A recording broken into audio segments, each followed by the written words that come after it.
might mean to be a disenfranchised student in a classroom, but this was always on an individual basis and never had a way to come to full articulation or expression. My hunch was that I had an opportunity before me, but that caution was of the essence, and that building a sense of community and shared vocabulary would be even more important if I were to take advantage of what seemed to me a rare opportunity for social integration to take on meaning instead of simply being a fact. In other words, I wanted political meaning to come from the fact of an integrated classroom, and I wanted to be able to broach the challenging coexistence in which we silently participated. I began the course with explorations of how major autobiographers represented their childhoods. It turns out, for those of you who aren't scholars of autobiography, that many people's life stories begin with confessing to thefts, particularly thefts of unmonumental objects. Augustine has the famous story of the apples, and Rousseau the pears, and Ben Franklin steals 3 rolls, and Frederick Douglass steals fruit from the master's tree. These stories differ in critical ways, but in each case, the theft provides the narrator a sense of differentiation from others, a sense of connection to the world of objects, to what is not myself, the beginnings of a particular identity. Theft asks of the one who has taken to define a relation to others, to the self, in some cases to God or ideas of justice. My students found it fascinating that autobiography began as a form of religious confession, but quickly shifted in shape to allow for the exploration of narrators who wanted to claim authority over their own desires, to highlight their material and social transformation, to lay claim to their natural rights to life, liberty, and the pursuit of happiness. But I did not want to jump too quickly to the abstractions of identity. I was happy to stay with the homely stories of theft. For the first time ever in teaching a literature course, I paused and I asked students to take 10 minutes to write about a theft that they had committed as a child and to think about the voice in which they wanted to tell the story. I quickly related to them a story of myself as a child of about 5 years old, standing in line with my mother at a department store where she was waiting to pay. Underneath the cashier's table had been a box with shiny ribbons to decorate gifts. While my mother conducted her transaction, I conducted my own, choosing 10 or 12 ribbons to add to the shopping bag. When we got home, my mother discovered the ribbons and made me call the store. And the story ended there for me. I did not remember what had happened, but the drama was my mother requiring that phone call. When I told this short story, I saw some nods of recognition around the room, and then I told them it was their turn.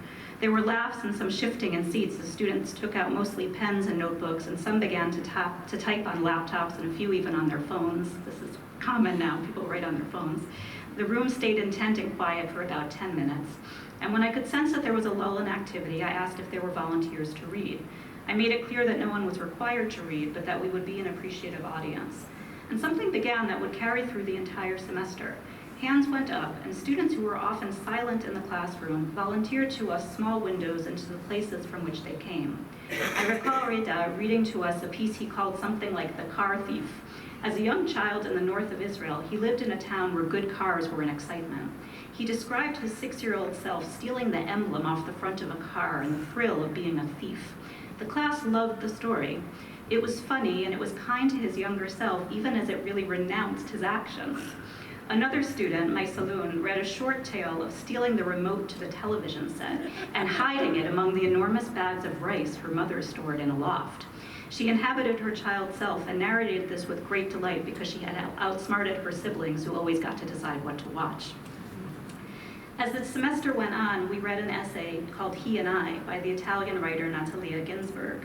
It's what we call a relational autobiography, an essay that embodies the sense that we are who we are only by virtue of our relations to important others.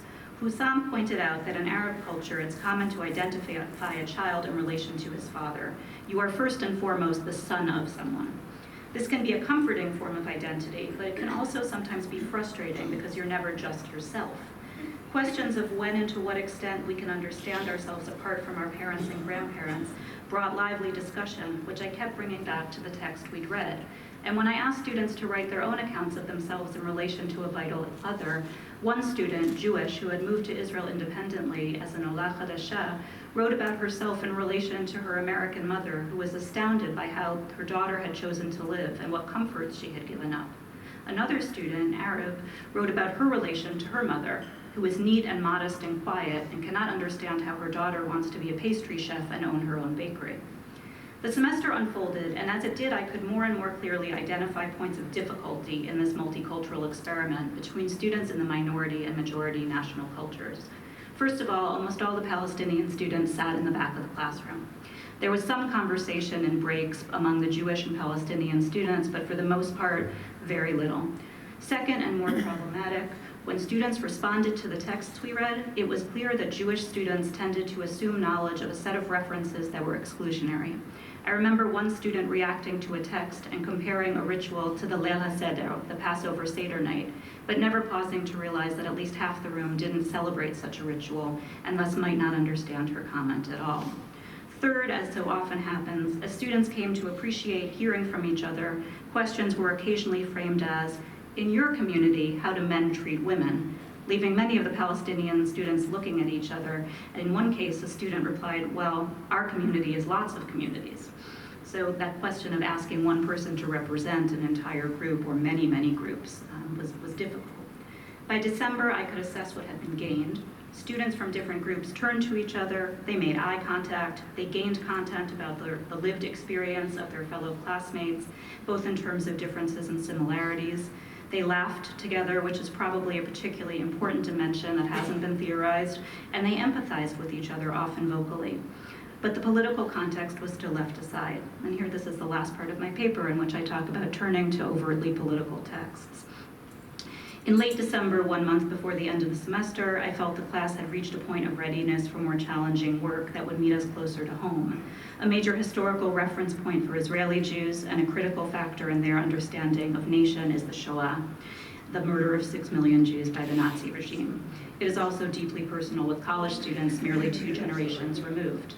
Yet this is a part of Jewish and world history to which many Palestinian students have no exposure. Without making equations, I knew also that the Nakba, the loss of Palestine to the establishment of a Jewish state in 1948, was a historical catastrophe for Palestinian students, one that their families marked and that coincided with Yom HaAtzmaut, Israel's Independence Day. I imagined that our Jewish students would have encountered very few, if any, accounts of this day and its consequences from the other side. And I'll have to speak quickly here about how this material went, but I'd be happy to talk a little bit more about it in questions. I introduced the material from the Shoah with a brief 10-minute lecture on the history, facts, places, dates. I spoke also about the challenges of the denial of this history. I taught 2 very different texts related to the Shoah, one written by a non-Jewish member of the French resistance who survived Auschwitz and whose husband was executed by the Nazis. And the second text I taught was the Diary of Anne Frank, a text that the Palestinian students in class had never heard of and that the Jewish students had all read, every single one of them in 5 different languages across the board. The Diary of Anne Frank is barely a Shoah document in that Anne's descent into Auschwitz is outside the margins of the text.